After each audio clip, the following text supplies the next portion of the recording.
High বন্ধুরা, দেখো আজ আবার একটা আমি বাংলায় রেসিপি নিয়ে এসেছি সব আমার বাঙালি বন্ধুদের জন্য। না এনেছি তো সবারই জন্য, সবাই মিলে দেখবেন, কিন্তু বেসিক্যালি আমার বাঙালি বন্ধুদের জন্য। তার জন্য আমি কি নিয়েছি দেখো, তোমাদের দেখায়।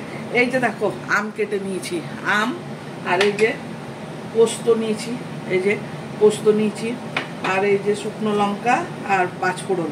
আমি কি বানাবো তোমরা বুঝতে পারছো? হ্যাঁ, একদম পুরনো রেসিপি।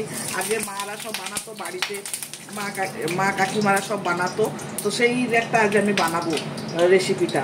তো এই দেখো প্রথমে কি করছি, পাঁচফোড়নটা দিয়ে দিলাম, আর এই যে শুকনো লঙ্কা দিলাম। আমি পাঁচফোড়ন দিয়েছি, তেল অল্প দিয়েছি, কেন আমার আমও অল্প আছে, আর এই যে পোস্তটা বানাবো এটার মধ্যে বেশি তো তেল লাগবে না, না। আর এটা খেতে না দারুণ হয়, টক টক মিষ্টি মিষ্টি বানাবো। এই যে দেখো, এই যে মিষ্টি মিষ্টি টক টক হবে, দারুণ হবে। এই যে এই দেখো আম পোস্ত।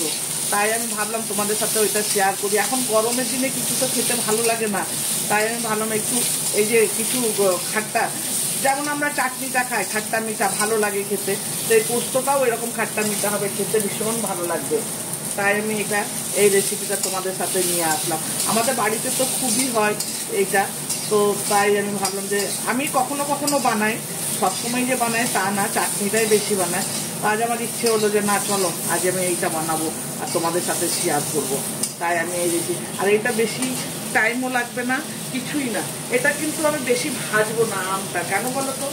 আমটা যদি বেশি ভেজে নিই না, তাহলে সেদ্ধ হতে দেরি হবে, তাই আমটা অনেক বেশি ভাজবো না, একটুই ভাজবো। এই যে দেখো, আর এটার মধ্যে আর কিছু দেবো না, পোস্ত আছে, তোমাদের দেখালাম তো পোস্ত। তো পোস্তটা আমি তারপরে পিষে দেবো। এই যে নুন দিলাম, নুন কম করে দেবো, কেননা দেখে নিয়ে দেবো। একবার যদি এই চাটনিতে যদি নুন একবার বেশি হয়ে যায়, তাহলে সেটা কম করানো, মানে সেটা ঠিক করা খুব মুশকিল হয়, তাই আমি এই যে নুন কম করে দিলাম। এরপর আমি এটার মধ্যে কী দেবো, একটু হলুদের গুঁড়ো আর একটু লঙ্কার গুঁড়ো।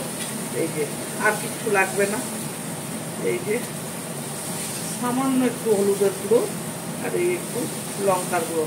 লঙ্কার গুঁড়োটা এই জন্য দিলাম, টক টক মিষ্টি মিষ্টি হবে, ভালো লাগবে খেতে। এই যে আমি জল ঢেলে দিচ্ছি, জলটা আমি কম করে দেবো, কেন বলো তো? কম জলে আমটা ভালো সেদ্ধ হবে, তাই আমি জলটা কম করে দেবো।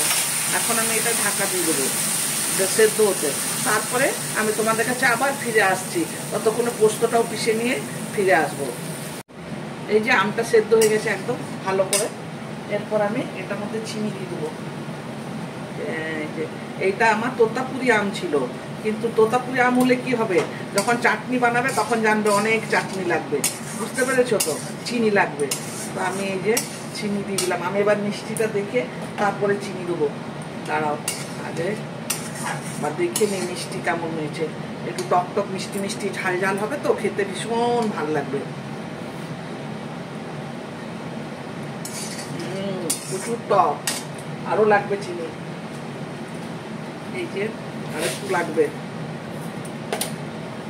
বললাম না, আমটা এরকম তোতাপুরি আম এমনিতে তো মিষ্টি মিষ্টি হয়, কিন্তু তুমি চাটনি যখন বানাবে তখন সেটা তোমার মিষ্টি হয়ে যাবে, বুঝতে পেরেছো? এই মিষ্টি হবে না, টক লাগবে তখন, তখন তুমি চিনি দিয়ে আর পারবে না। এই যে চিনি দিয়ে দিলাম,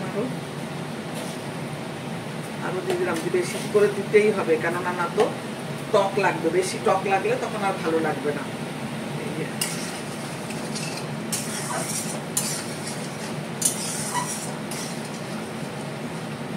এরকম একদম গলা গলা করে নিতে হবে।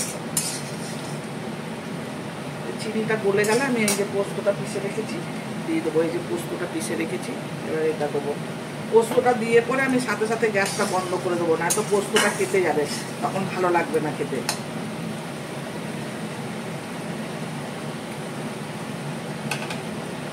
গ্যাসটা আমি কম করে দিচ্ছি, তারপরে পোস্তটা ঢেলে দিচ্ছি।